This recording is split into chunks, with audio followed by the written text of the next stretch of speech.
The Great Depression didn't just strip families of their meals, it took their desserts too. Still, through a mix of determination and kitchen wizardry, people turned humble ingredients into surprisingly sweet treats. Time to check out the top favorites. Back then, refrigeration as we know it wasn't really a thing. People had these things called ice boxes instead, which is how they stored whatever food needed chilling. One of those was oatmeal and coconut cookies, which were famously known for being kept in ice boxes to preserve their flavor.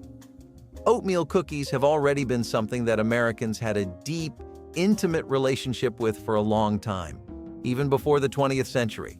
And coconut was a largely inexpensive ingredient, so it's not a wonder to me that this dish found a new reason to be adopted by home chefs everywhere. Wacky cake was known as depression cake, and it's not half as depressing as it actually sounds. It got that name, though, because it was everyone's idea on how to keep your sweet tooth in check and still get a cake somehow. Back then, the ingredients for cakes were just getting rarer and rarer. People had already given up on keeping stable supplies of flour and butter, but some couldn't even have eggs and milk on a regular basis. That's why this no-fuss cake that didn't take anything to make shine the way it did, and for something called depression cake, it sure put a smile on everyone's face. One of the most widely consumed ingredients in the entire Great Depression was potato.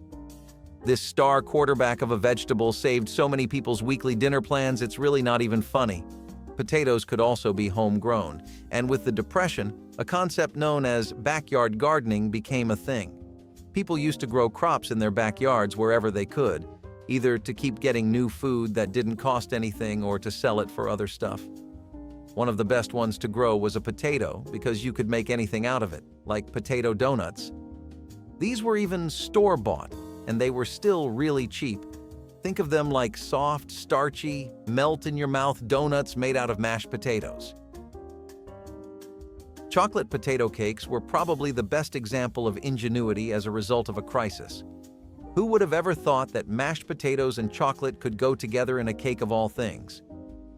I couldn't come up with that with a gun to my head, and these people had bills to theirs instead, which is twice the pressure. If you look back into American cooking practices, though, using potatoes as a way to make the cake base more firm and dense was a common practice, and when other things like flour and thickening agents weren't available, this was due. Cocoa powder was also a lot easier to get than chocolate bars, so it took care of flavoring the cake pretty easily. One of the other rarer ways people got to baking cakes was to use potatoes as a base instead, and now you can probably see that I really wasn't exaggerating when I said that people used potatoes to get by. They made almost everything they could out of potatoes, and this cake used chocolate layers on top of a potato base to create a pretty comforting dessert that could pass around the entire family.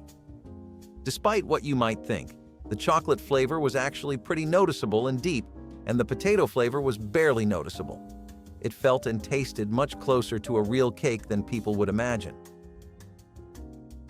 Speaking of things that are readily available and easily grown, I can't forget about apples and how much they helped in the 20th century. You could get them from local orchards, canned, and even in stores. They were still a slightly reasonable place. People made all sorts of dishes with apples, like apple walnut cakes with orange glazes. Now, at first sound, that might feel like a pretty odd mix of flavors, but just humor me for a second.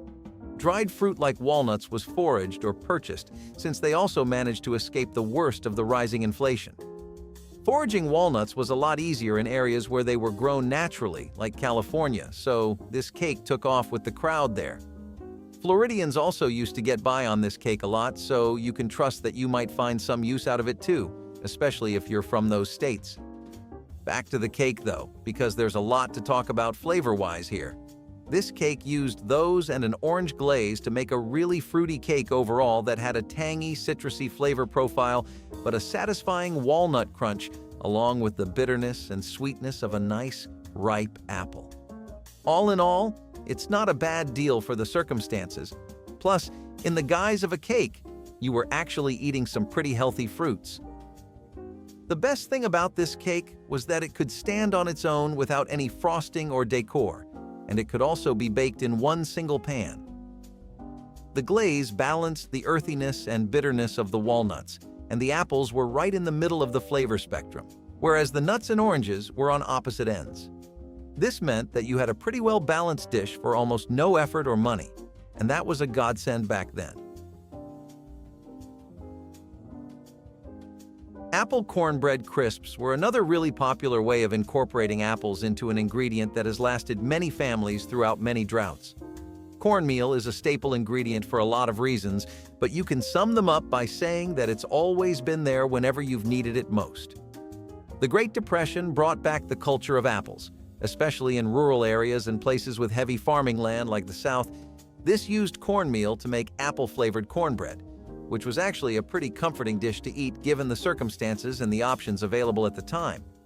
You could kind of call it a hybrid between a cobbler and a fruit pie, as the cornbread crust and the soft, spicy apples underneath definitely give off that feeling.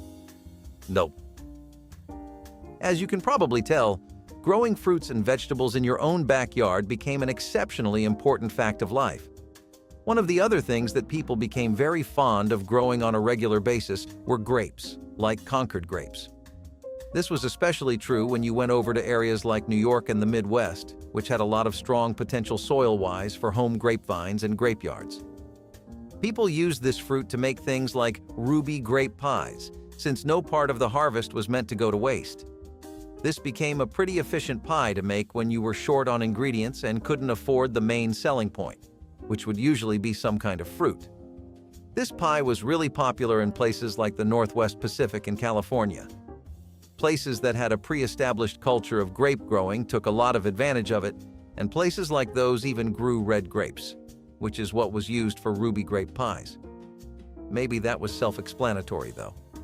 Anyways, one of the things you often hear about the Great Depression is how much everyone struggled to not let anything go to waste.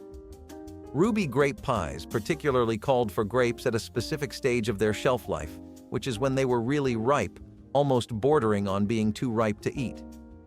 This is why when the grapes did approach that stage, instead of wasting them, people turned them into a nice pie filling that had a vibrant color, a juicy and tart-like flavor, and some real stomach-filling potential.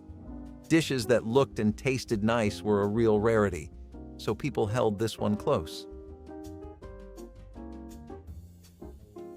I don't know if you've ever heard of a 3-ingredient cake, but a Pennsylvania Dutch funny cake is exactly that. It was one of the cakes that was known for its thriftiness and resourcefulness. It took next to nothing to make, only needing chocolate or molasses syrup and an unbaked pie crust. If you had any kind of flour or flour substitute and cocoa powder, that would work too. It was a bit of a celebratory dish at that time, since this one actually did take typical baking ingredients, but the result was worth it. It was a great cake to have on a budget, and it lasted a lot of households, giving them sugar rushes when they desperately needed them more than anything else in the day to survive. Mimi's tomato soup cake was an odd one. It used canned stuff like Campbell's tomato soup, which was thriving in the Depression since that whole period really helped put canned products on the map. It also used other things like replacing dairy in the recipe with other substitutes. Despite what you might think, it actually tasted nothing like tomato soup. It was more along the lines of a spice cake, and if I were to make you imagine the flavors, I'd say a good place to start is to picture a mix of cinnamon, nutmeg, and cloves kind of overtaking the general flavor, but having a dense and impactful kick in their aftertaste. You'd be surprised how many relief organizations like the Red Cross distributed this around too, though I'm still not really sure who Mimi was supposed to be. Grand-Père dans le Sirop might make you think you're ordering some real fancy pearl of French cooking at a restaurant, but it's just a humble French-Canadian dish that literally translates to grandfather in syrup. It's a really good dish that just needs some basic ingredients, like sugar, flour, baking powder, water, and milk. If some of these weren't available, then you could make do with the next closest substitute, and I know flour was something not every house could rely on having. The Depression made a lot of basic things get out of reach like that, but this was basically just dumplings cooked in a sweet syrup, and dumplings were something that the populace had more or less given up on seeing for a while, so this dish was a little ray of hope. In rural areas and French-speaking communities, this dish took small amounts of sugar and syrup and made the best use out of it, making a dish that could be passed around the entire family. I think if you had to circle out and pick one specific dish that best shows the kind of mentality people were under every day during the Great Depression, you would pick water pie. The name itself shows you how frugal this dish really is, and it's pretty true to the branding too. It just takes water, flour, and sugar, and if available, you can use butter and vanilla extract. A lot of people took notes out of mock food culture, which itself was a product of the Depression. People would try to make imitations of actual popular dishes, but since the ingredients were never available for them, and usually the goal was to make something that could feed the entire family, imitations using inferior ingredients or substitutes became popular. This pie didn't even really need eggs and milk, and it showed just how much people were willing to make do with whatever they had, as long as they got some food. You just pour water into a pre-baked crust and then mix in pretty small amounts of the rest of the ingredients because you still want to be saving. The taste wasn't as strong as it could have been if people were a bit more generous, but for what it was worth and how much the ingredients were stretched, it did still taste amazing. It was more of a custard on the inside than a pie, but it was definitely a way to have a pie craving satisfied back then. If you still remember, a while ago I mentioned how much love canned fruits had been receiving both as a concept and a practical part of everyday life. They even became something of a lifeline during the Depression because they were some of the most popularly distributed items you could get from government relief efforts or organizations. As a result, people started making dishes that made full use of all kinds of salads. Things like frozen fruit salads used all the canned fruits available, usually pineapples, oranges, cherries, or something like bananas, and then mixed them with mayonnaise or cream, eventually freezing them in molds in the final step. If available, a bit of sugar and marshmallow was also used for extra sweetness, but I wouldn't rely on most homes to have marshmallows back then. Anyway, this was a cheap and easy salad you could prepare in bulk that also gave the family a shot of some much-needed nutrition. Potato candy is something you will never hear about today. I mean, what even is that? Candies and potatoes are on the opposite end of the spectrum. You've heard of things like candied apples. And sure, that makes enough sense, but what's the deal here? Mashed potatoes that were mixed with powdered sugar is where this baby starts, and it ends up creating a dough that you can roll out pretty easily. The real kick is that this dough can be mixed and filled with peanut butter, and you don't need any special equipment, trick, or kitchen appliance to do that. You just need a good old-fashionable potato and some sugar. Once your dough is filled, you just cut it into these potato shapes and bake it. I know what you're thinking, that it wouldn't taste like candy at all, that it would just be this weird potato mess that didn't hit and rather killed your appetite. Firstly, you gotta lower those standards because people in the Depression were not picky eaters. Secondly, it actually was pretty sweet. The potato was just used as a binding agent, not a main source of flavor. That was really just the powdered sugar and peanut butter that made this candy sweet and fudgy. Dried fruit compote is a pretty popular dessert, or some would say a side dish, but it uses dried fruit rather than fresh fruit. The benefit of this was that dried fruit was even cheaper than the fresh alternative, and in some areas, dried apples, peaches, raisins, and prunes were a lot easier to find. People would really invest in ingredients like this because not only were they easy to find, they were also really easy to store. This fruit dish was used to make a compote that could be served with bread or even be made into a cake. You would simmer the dry fruit in water or a slightly sweetened, thick syrup that let the fruit plump up. Once it was tender, you'd add some basic spices to give some flavor, and bam, you were done. A simple and easy fruit dish you could make year-round. Hey, every home needs one all-rounder in the kitchen. People had to really dig back into some forgotten traditions to get things like honey-steamed bread going again. Steaming the dough of your bread was a long-lost tradition that was mostly popular in rural areas, and it was to deal with the lack of a reliable oven or baking appliance. Still, people needed some way to bake, and they found things like steaming. This bread used water, yeast, or sometimes just baking powder, and of course honey. Once you would form the dough into a loaf, all you needed was an extra-large pot or kettle, and once you would steam it for long enough, you would get this really dense and moist bread. Some people couldn't afford to use the oven at all, even if they did have one, because they simply couldn't deal with the rising electricity bill. This bread was a godsend in that regard, because it meant something you could bake once, and then you could even have leftovers.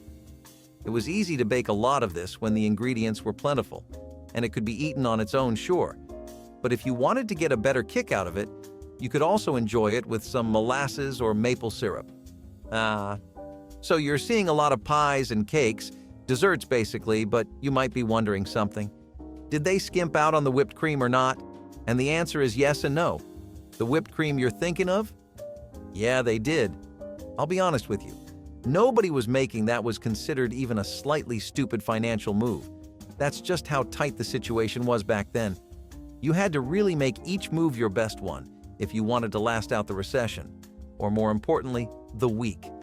I can't tell you how many people actually did go homeless during that entire time period, so getting the 100% genuine article as far as whipped cream was concerned wasn't really a priority for most people.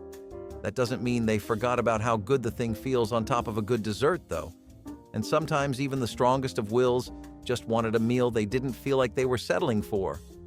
Mock whipped cream was just the thing in times like that because it used evaporated milk, gelatin, which was something organizations were handing out, and egg whites. This was way cheaper than fresh cream, and it had a meringue-like consistency, which honestly wasn't too far off from the real thing. Let's hop over to the South for a quick second. You know, cocoa powder is ridiculously popular and in abundance throughout the South. What was in short supply were ingredients like butter and milk, so this dish used cocoa powder, sugar, and water to make this chocolate gravy, which was commonly used as a way to give those plain biscuits another layer of depth as far as flavor was concerned. I mean, let's be real, nobody was going to the store to buy Hershey's or Kit Kats during the whole fiasco. People got by with what they had, and what they did always had were water and sugar. The South is just lucky that cocoa powder isn't even half as expensive there as it is in other places. You could serve this gravy on top of pancakes too, or cornbread, or eat it standalone if you just needed to be reminded of what chocolate tastes like. You'll notice a lot of these dishes can be used in place of a lot of other dishes, so each of them has a big focus on versatility and not just practicality. Also, a lot of no-bake cakes were kind of plain. They didn't have any kind of frosting or exquisite toppings to make you go wow and foam at the mouth, but if you had a cake like that and some chocolate gravy, then you could use that as a topping. Or you could put the gravy in a mold and freeze it, then it would slowly melt over the top of the cake, which gave it a really nice gooey effect. Some people loved propping up their baked desserts with easy-to-make things like this. Sugar cream pie was known as desperation pie, and it was really beloved during the Depression in the Midwest, specifically in places like Indiana, where the effects of the recession had hit particularly hard, and where, as a result, even the most basic baking ingredients became pretty hard to come by. Instead of flour, people used cornstarch as a thickener, and all you need then is sugar and mock whipped cream, or if you can afford it, the real thing. That just leaves the pie crust, and you're honestly good to go. You didn't need to worry about this dish racking up the bill either, at least the electrical one. You could cook this pie on a stovetop, and it was really satisfying, but it was made with the absolute bare minimum, so it caught the name desperation pie, hinting at how badly people just wanted to go back to their old way of life where they could have apple pies almost whenever they wanted. I suppose the most expensive ingredient in this dish is probably vanilla, but that was really hard to get. When typical middle-class families on the lower end of the spectrum did get it, though, they would often save it for some of the holiday season, or for when spirits in the family were really low and they needed a kick to restore some life into them. As far as flavor and texture go, it's actually a knockout for the cost and effort. It tastes a lot better than you would expect, and I think it could even last in today's world if you wanted to save your budget a little. You might be getting tired of the cakes, but you gotta understand one thing. Stuff like Johnny Cakes was the easiest thing to make in the Depression because any other kind of baking was basically just out of the question. Most of these dishes seem pretty simple to you, right? Yet you also keep hearing about people having to replace basic ingredients for them and even make things like a discount version of whipped cream. So that really speaks to how baking as a whole was something Americans couldn't get into or access during the Depression. If there was sugar, then there also needed to be tea and other things that use sugar. If there was milk, then it couldn't always be used on cakes. If people did have dough or the ingredients to make any kind of baked base, then they would choose to make bread. It was all about what could pass around an entire family. Luckily, Johnny cakes were just that. They needed to be made on a griddle or skillet, and they were kind of similar to pancakes, but they were really dense and could work alongside soups, stews, and beans, which were massively common during the Depression. That brings me to my next point, which is that a lot of this stuff on its own was pretty unsurprising to eat. I mean, sure, the knowledge that you were saving money was something, but it didn't exactly inspire a champion's appetite when you heard depression cake or bone broth stew. People wanted things that made other main dishes feel and taste much better, more tolerable, and like an actual filling meal. And dishes like Johnny cakes helped do that for a lot of people. Blackberry cobbler was something that really caught on during the Depression and actually inspired a lot of exploration into blackberries as a whole and their place in contemporary baking back then. Before that, you asked people what you could do with berries, and their heads wouldn't ever wander past cranberries or strawberries. That too is just for jams, syrups, and ice creams. Blackberry cobbler was one of the first instances of a dessert using these and actually making something with some serious mass appeal. You kind of have to give American farming and soil some credit for this one. Wild blackberries were one of the few things that were native to rural American areas, and harvests were relatively plentiful. Foraging became something that made a huge comeback in the Depression, and when people did go foraging, they would always keep an eagle's eye out for wild blackberries. Once you had some, you needed very little sugar to make a jam base, and it didn't need much flour or butter at all. It let families make cobbler out of foraging instead of going to the store to buy things, so it definitely became something that caught on in urban areas more than ever. Before, you could really just consider it a dish local to some rural areas. I guess circumstances put people on to the most unexpected of things, right? Also, if you had some of the jam base left over and didn't need to use all of it for the cobbler, it made for an excellent topping for biscuits or pancakes too. Like I said, people loved dishes with a knack for utility, and anything that could go with daily use, stuff like biscuits, cornbread, and stuff like that, was a really welcome addition to any family's culinary roster back then. One of the best things you could get in the Depression was cottage pudding. This is because it made good use of shortening when other leavening agents were just not easily accessible. It was an old-fashioned cake, though I know the name makes you think about a pudding that used vanilla or lemon sauces. It didn't need any baking expertise nor a careful assortment of ingredients, just your basic baking list, which most pantries may have had left over or could get for special occasions. The cottage pudding was actually a sponge cake that was popular in the 19th century, but fell into irrelevance because tastes changed. Sucks when the world switches up on you, doesn't it? But when times are tough, people usually remember those that were really there for them. In this case, a sponge cake that was baked in a pan and served to a whole family was definitely a reliable unit to have. And if you had things like chocolate gravy left over it, or a simple vanilla sauce, then you could pour it over this to get a pretty all-right cake. It had value for the money, and it tasted more than what you would honestly expect out of such a no-fuss cake. Spice cake also uses something that's been popular since before the 20th century and has helped America in almost all of its dark days. I mean it when I say this is a keeper, figuratively and literally, because people would often keep a stock of molasses just in case in their pantries. The just in case was for more tamer circumstances, like that odd week where you really need to pay the bills, so you cut some corners wherever you can.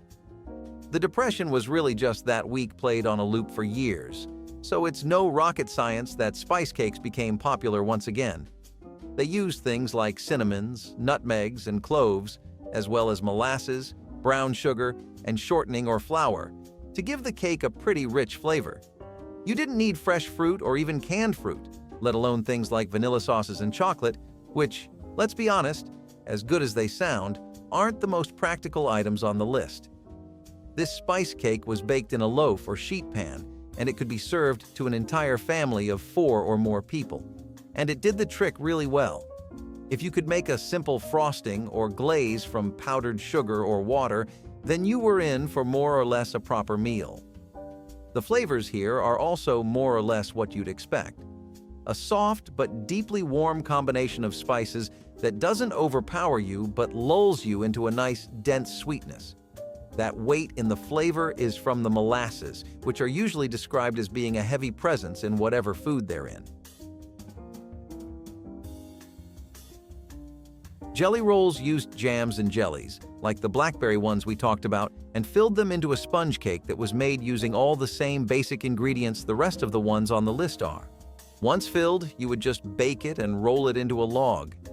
It was then sliced neatly and served alongside more jelly or jam if the family could spare it. It used cheap sweeteners or even homemade ones, and took really simple ingredients that didn't require any kind of big work. A common but unexplored aspect of the Great Depression is that people had to switch up what they were used to visually as well. Before the Depression started, people were used to some level of presentation in their food.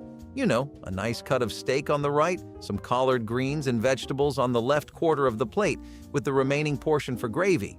A cake with layers, frosting, toppings, and decorations. Things that looked just as good as they tasted. All of that kind of flew out the window with the Depression because even if people had the stamina or mental spoons for all that, they definitely didn't have enough ingredients, which were typically used for presentations like cream, to take those creative liberties. Jelly rolls were something that not only tasted good and filled up the whole house, but also really looked good. That was something that people didn't see a lot, so it was refreshing. Another thing people would really forage for if they couldn't just outright buy it were peanuts. One thing they abused to hell and back was peanut brittle, because all it took was sugar and corn syrup, and some time in the kitchen was spent boiling it all together until it hit this nice caramel stage. Once the sugar and corn syrup were there, you would add the peanuts in and cool them to make this hard candy that could be broken into several pieces.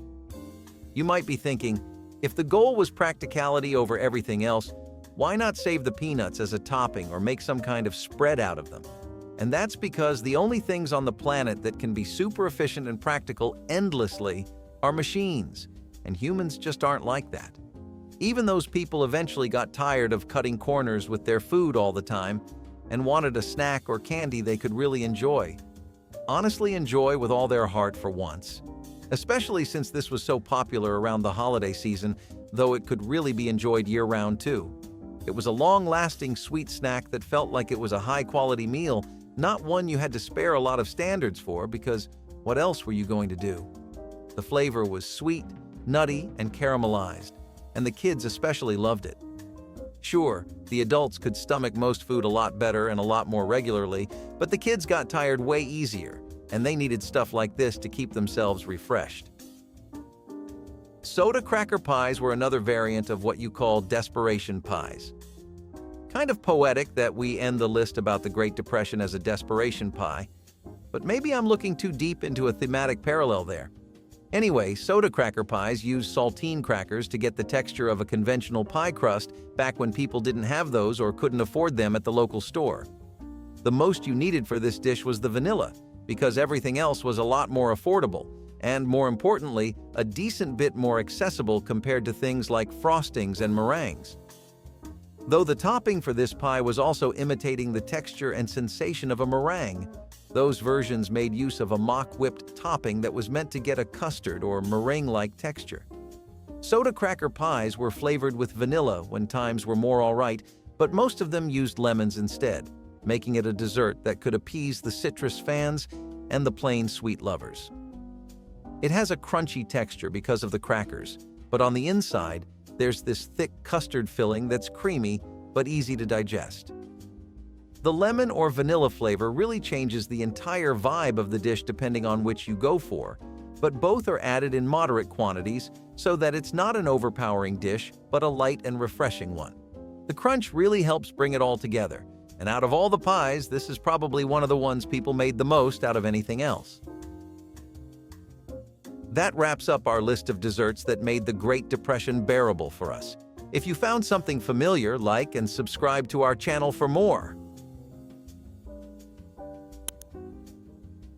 Everyone's favorite peach cobbler. Whether made with fresh, juicy peaches at the height of summer or canned peaches during the off-season, This dessert never failed to bring warmth to the table. Grandmas have always been great at making those labor-intensive meals, but this one was a laid-back treat that they whipped up in minutes. Yeah, even you can make it. Just take a few peaches, toss them with sugar and spices, and top with dollops of biscuit dough. This one was served best with a side of vanilla ice cream. Some grandmas even added a splash of bourbon to make the cobbler extra special. Plus, this dessert became so popular that there is even a day dedicated to it. April 13th is National Peach Cobbler Day in the United States, so mark your calendars and call your grandmas for some childhood nostalgia. Speaking of nostalgia, nothing brings back childhood memories of visiting Grams quite like some old-fashioned bread pudding. Every time there was stale bread on the counter, we knew Grandma was going to make some delicious bread pudding. This dessert became known as poor man's pudding because it was affordable. The best part about this one? You could add your own twist with toppings like raisins, chocolate chips, nuts, or fruit. While Grandma's bread pudding might have a classic American twist, this dish had international cousins. In France, it was known as pain perdu, which meant lost bread. In the UK, it was sometimes called bread and butter pudding. And in Mexico, there was a version called capirotada, which was traditionally eaten during Lent. Sadly, we're in the era of croissants and pastries, and this simple sweet treat can't compete with the fancies. Still, if you've got some bread, milk, and sugar at home, there's no better or easier way to use up the leftovers. Dust off your grandma's old cookbooks, and you might just find her exact secret recipe. The Harvey Wallbanger, which has a ridiculous story behind the name and a taste one can remember for a lifetime.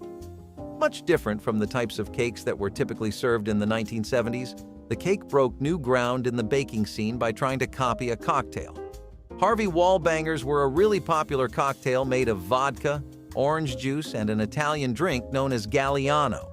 Usually the base would just be a basic cake mix, and what you had then was simply in its own league. Look, lots of cakes are good, but this one had its own style and flair like no other did in the 1970s. Wallbanger cocktails being a top order at bars only helped with that.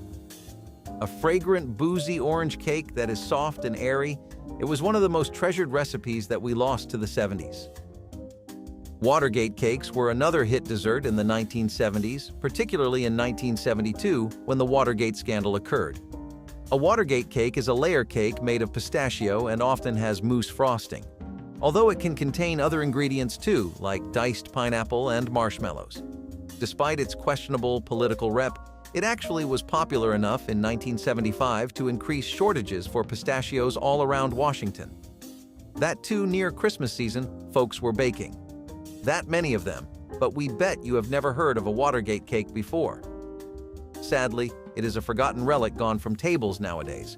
Modern-day Christmas cakes look like lots of ice or vanilla frosting, and the pistachio flavor is not too much of a hot pick in the baking industry. Still, we definitely would have loved to try a slice of this green-colored beauty. Good thing we mentioned beauty, since a tunnel fudge cake is a great example of a cake one simply cannot pass up on. Not in the same elegant and aesthetic way as a Watergate, but in a way that awakens your primal desires to consume food. A good, freshly baked tunnel of fudge could send people into a daze where their bank balance did not matter. Of course, there would be the little voices in the back of a person's head saying, "You don't need all of that," but the delicious chocolate aroma would take care of those pretty quick. Entirely a chocolate cake down to the last crumb, with a sweet choco fudge on the inside and a thick glaze on the outside. This was the dream. Bundt cakes like this one were already popular in the 70s, but the tunnel of fudge took the spotlight, but not for too long. As a few decades went by, these cakes became very outdated.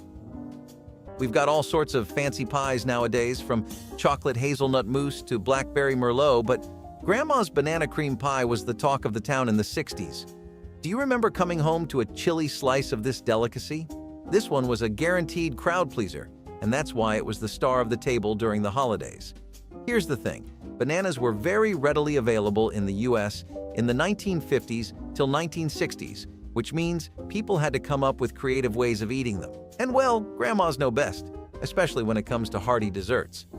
The post-World War II era saw a boom in convenience foods and desserts that were easy to make at home, and banana cream pie fit perfectly into this trend. This wasn't just your favorite dessert. It was reportedly a favorite of President Harry S. Truman, who had a sweet tooth for simple, homey desserts. There was also a no-bake version of the banana cream pie, perfect for summer days when turning on the oven wasn't ideal. Many great things have come out of Alaska, but nothing beats the baked Alaska Grandma would bring home on the weekends. If it doesn't ring a bell, let me jog up your memory really quickly. This dessert was made of ice cream placed in a pie dish, lined with slices of sponge cake or Christmas pudding, and topped with meringue. Now, don't let the name fool you.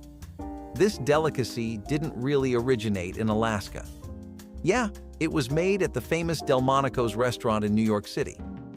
The dessert was supposedly named Alaska, Florida, in 1867 to celebrate the United States purchase of Alaska from Russia, with the cold ice cream representing Alaska and the warm, baked meringue representing the sunny state of Florida. This one is known for its dramatic presentation. It was brought to the table aflame with a flambe. Many grandmas love to make baked Alaska for special occasions because of its wow factor. Now, not all of us had a sweet tooth growing up, but you know grandmas, they had something for everyone.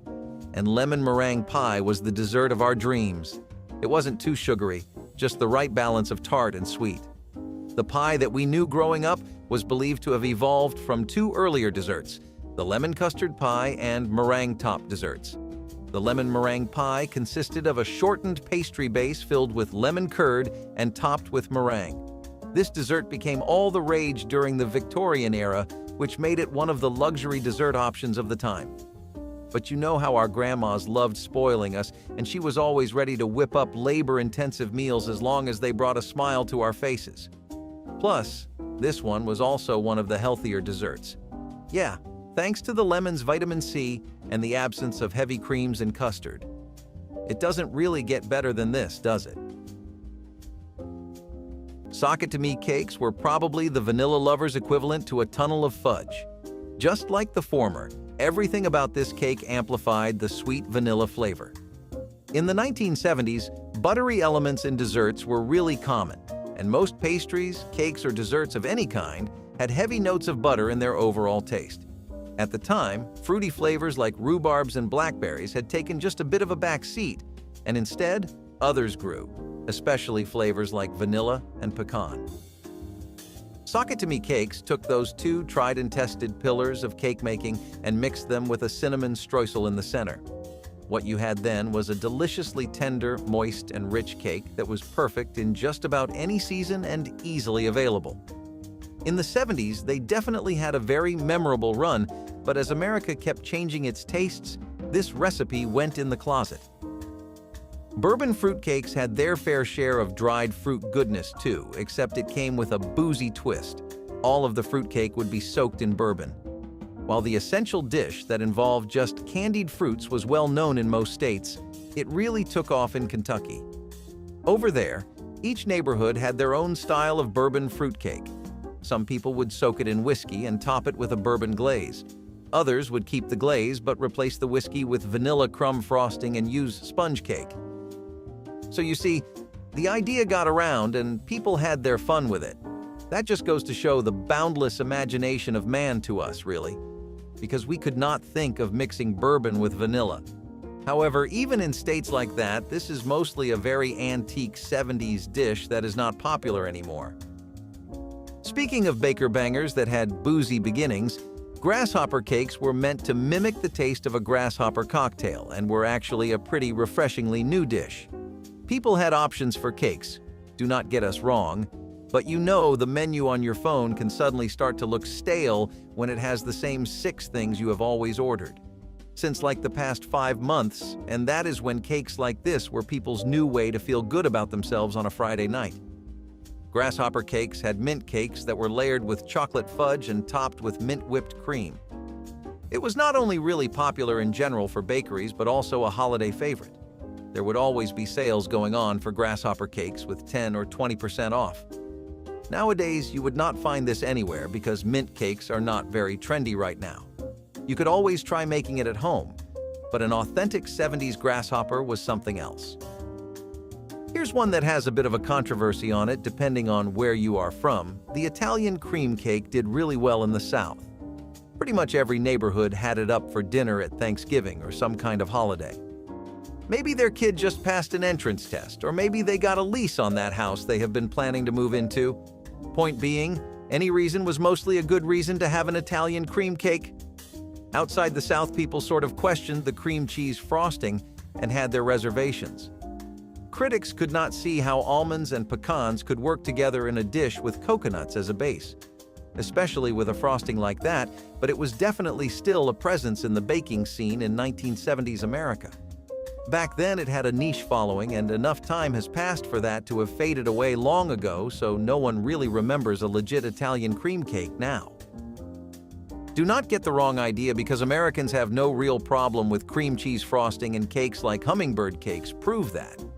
Hummingbird cakes were a deeply beloved 3-layered cake with a very smooth and buttery cream cheese frosting. Bananas, pineapples, pecans, and brown sugar were also used but contained in different layers. Due to the way it was structured with each section having a unique taste, the cake sold heaps. If you ever have had one, by the way, remember to thank Jamaica for doing the US a favor and giving us the recipe. They actually did it to promote tourism to Jamaica, so we guess it is a win-win situation. Despite having peaked in the 70s and being largely gone by the 90s, it was still known as the most wanted recipe in Southern Living's recipe in 1990. If you do not know, that magazine was and is a pretty big deal for chefs. Well, rice pudding is also one that wasn't just delicious, but also healthy.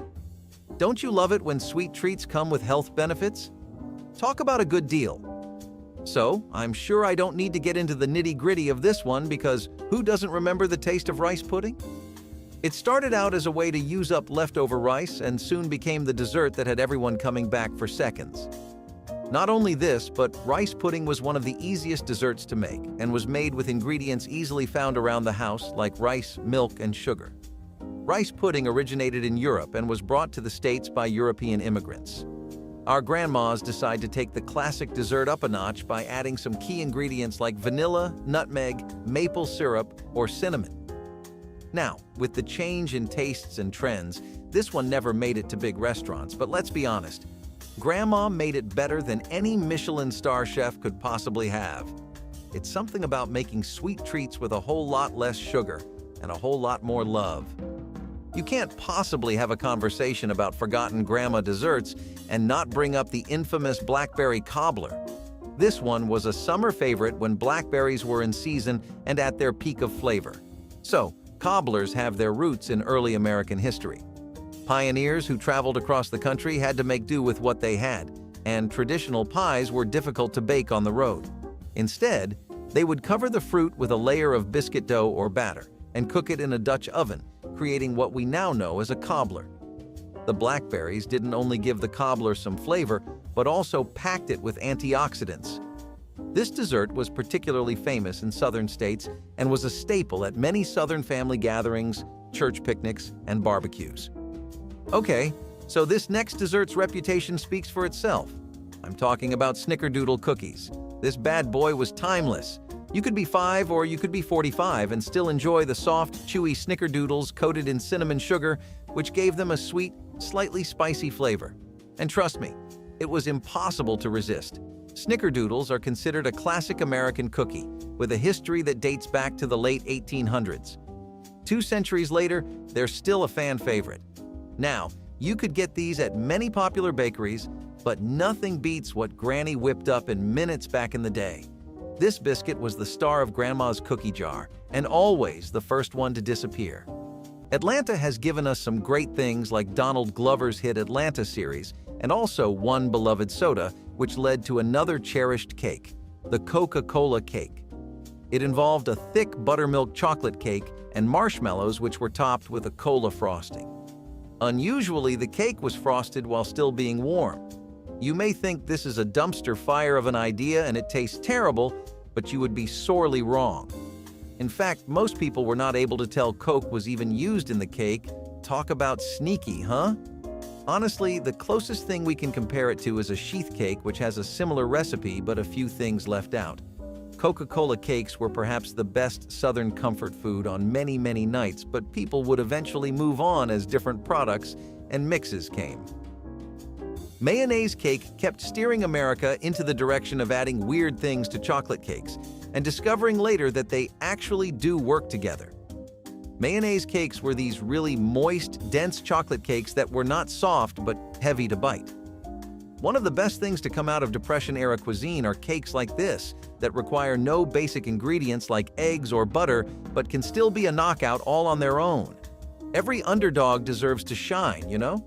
And mayonnaise cakes definitely had a very bright light. You cannot even taste the mayonnaise in the final product, and the additional topping of chocolate buttercream makes the whole experience a dreamy, solid 10.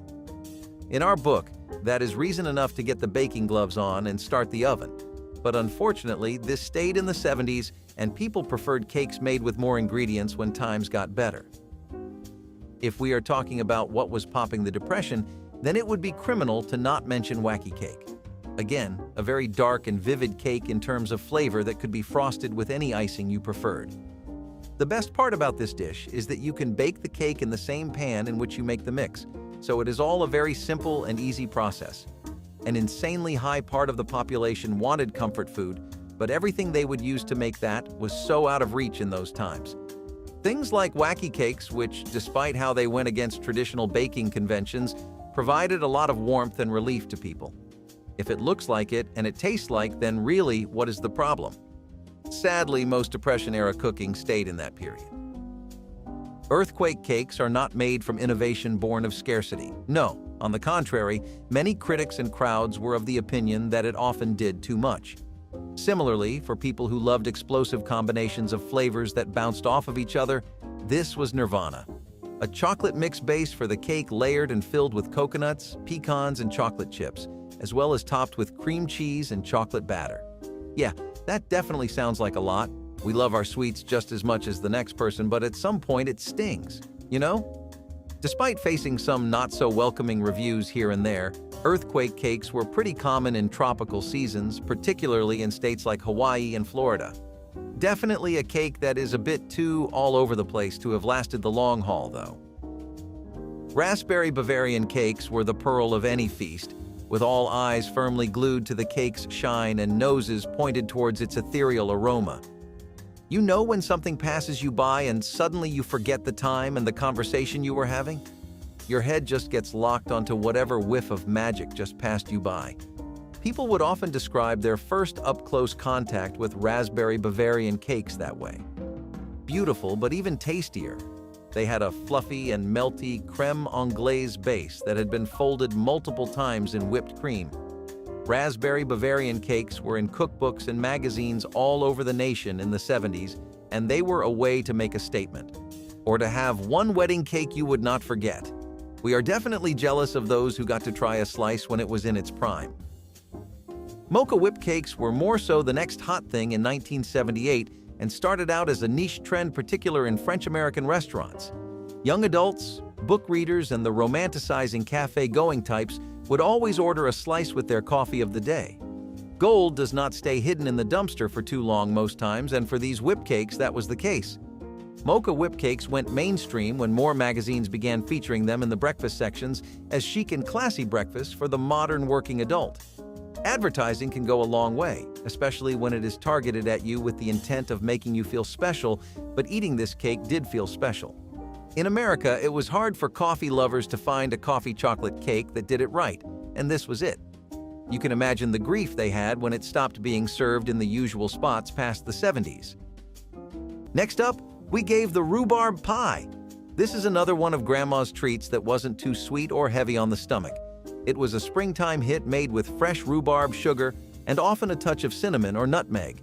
Rhubarb grows abundantly in gardens, and this recipe was the perfect way to use it up and celebrate the flavors of the season. Remember when we'd wait all year long for spring to come just for a slice of this one? Well, some grandmas canned or froze the rhubarb to use throughout the year. Rhubarb is naturally quite tart and can be too sour to eat raw. In pies, it was typically paired with sugar to create a more palatable and balanced flavor. Grandmas often experimented with different amounts of sugar and other ingredients like strawberries to complement the tartness of rhubarb. Since we're on the topic of pies, cherry pie was another one of Grandma's culinary masterpieces. This was the kind of dessert that made any bad day 10 times better with just one bite. Traditionally, cherry pie was made with sour cherries rather than sweet cherries. Morello cherries were one of the most common kinds of cherry used, but other varieties such as the black cherry were also popular.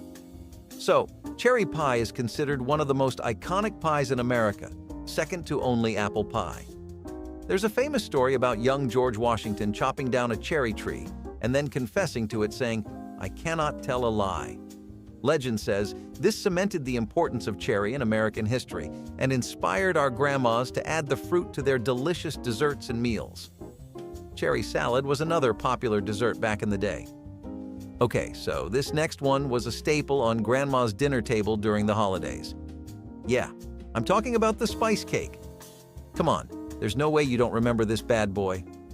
Spice cake had been a beloved dessert for centuries, with origins tracing back to medieval Europe. The use of spices like cinnamon, nutmeg, and cloves in cakes became popular during the 18th and 19th centuries after these ingredients were brought to America.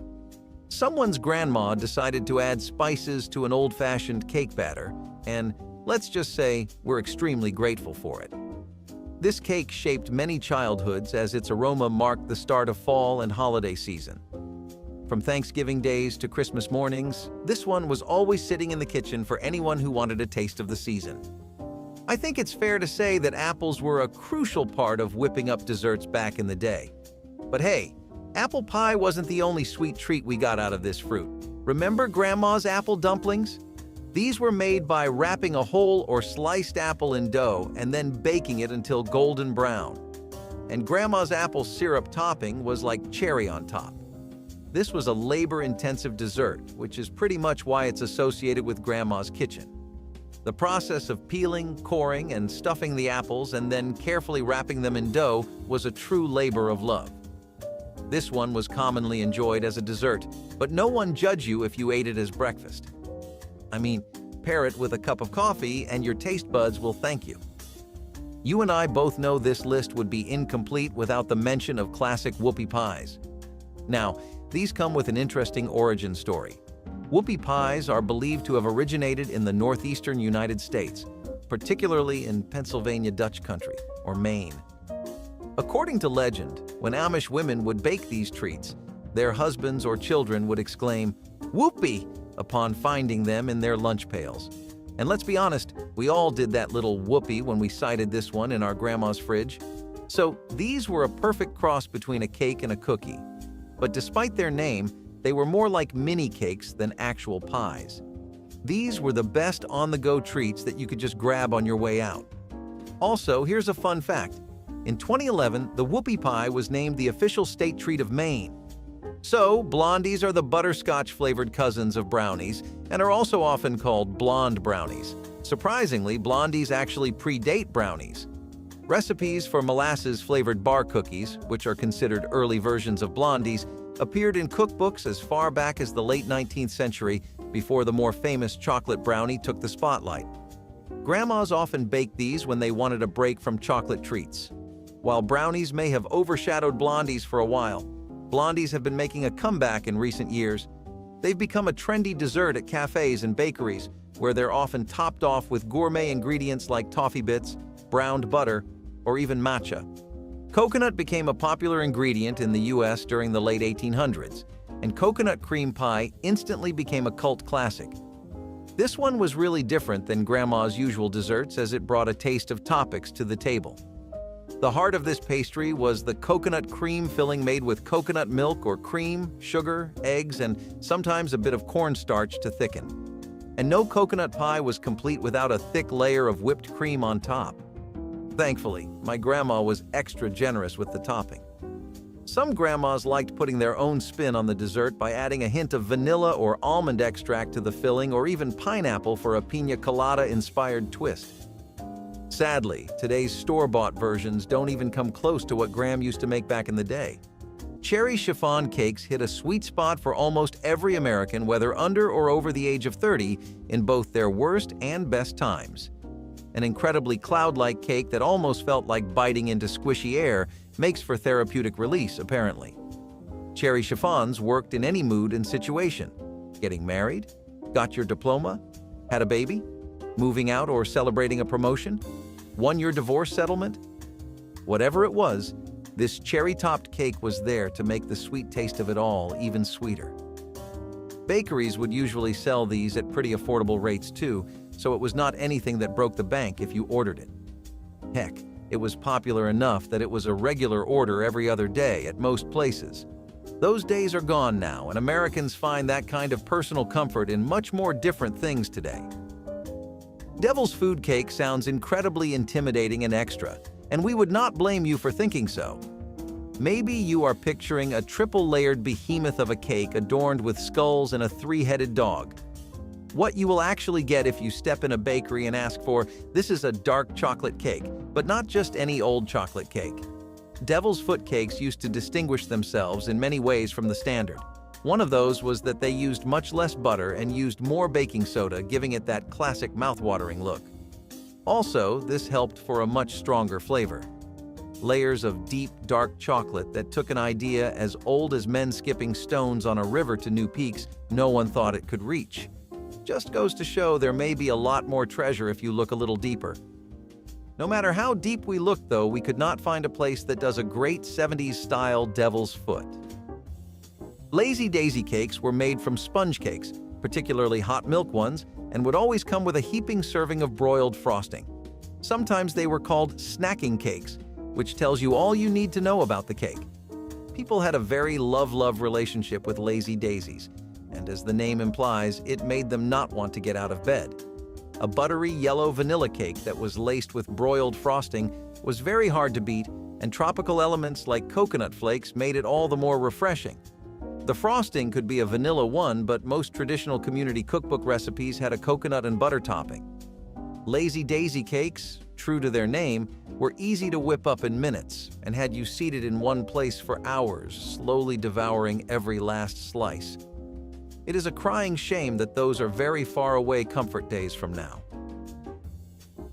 Pineapple pudding cakes were also just as easy to make, and the perfect thing to freshen you up on a hot summer day.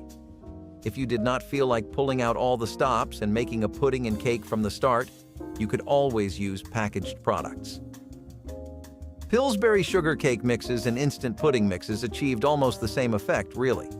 It makes sense why this cake lasted a lot longer than others, because when a recipe is easy to make with grocery mart substitutes instead of proper ingredients, the crowds are going to love it. After all, it makes the dish really accessible to everybody. When people think of easy to buy and make cakes, they think of your typical chocolate cake.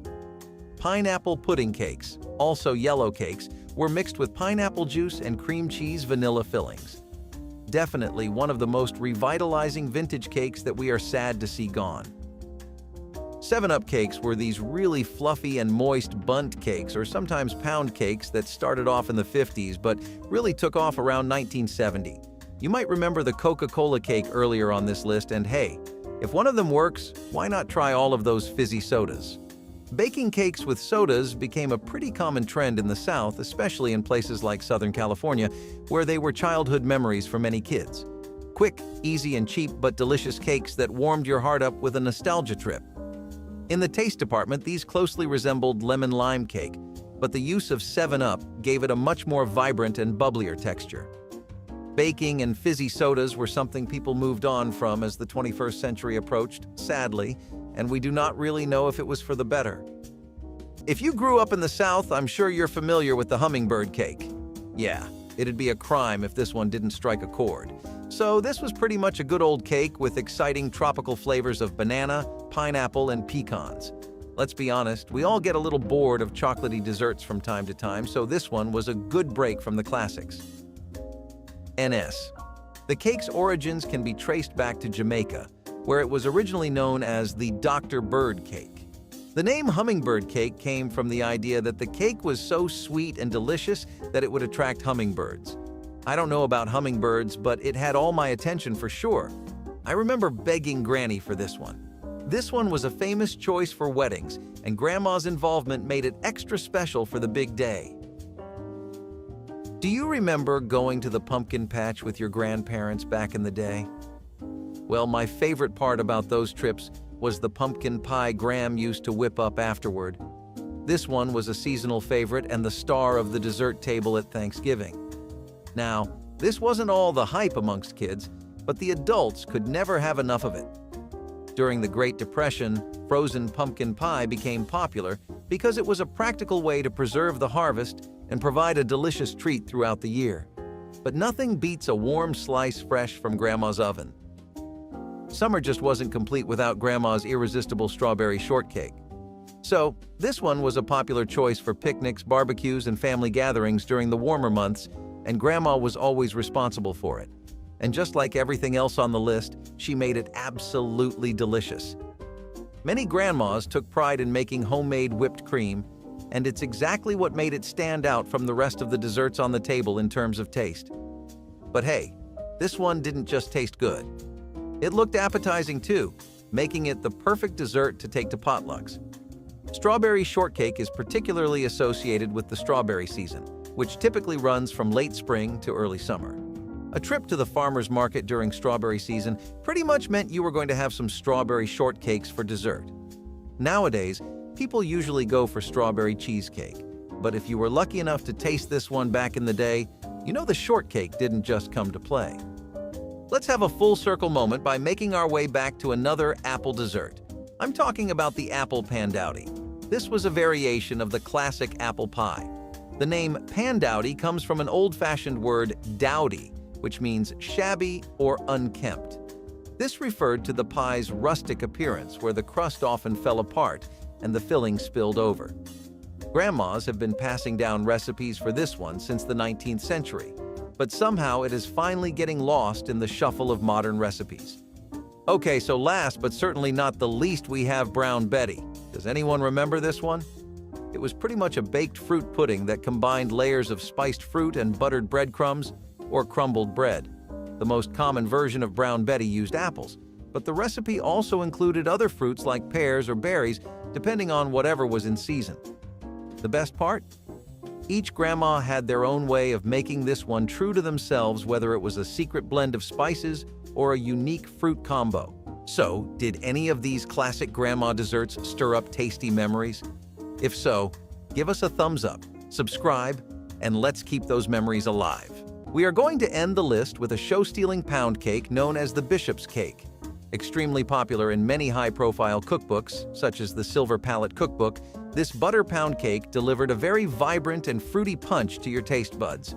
Most bundt cakes at the time came saturated with alcohol-based syrups. However, Bishop's cakes would instead focus on a much thicker and flavorful glaze. Also, in our opinion, anything that leaves a solid vanilla aftertaste in your mouth is an instant buy.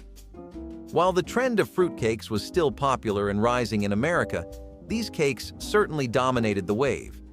Everything has a beginning and an end, though, and Bishop cakes met theirs when more traditional vanilla sponge and frosting cakes replaced fruitcakes as the new baking MVP. And there you have it, 1 hour of desserts that got us through the Great Depression. Let us know which one's your favorite in the comments, and don't forget to like and subscribe for more.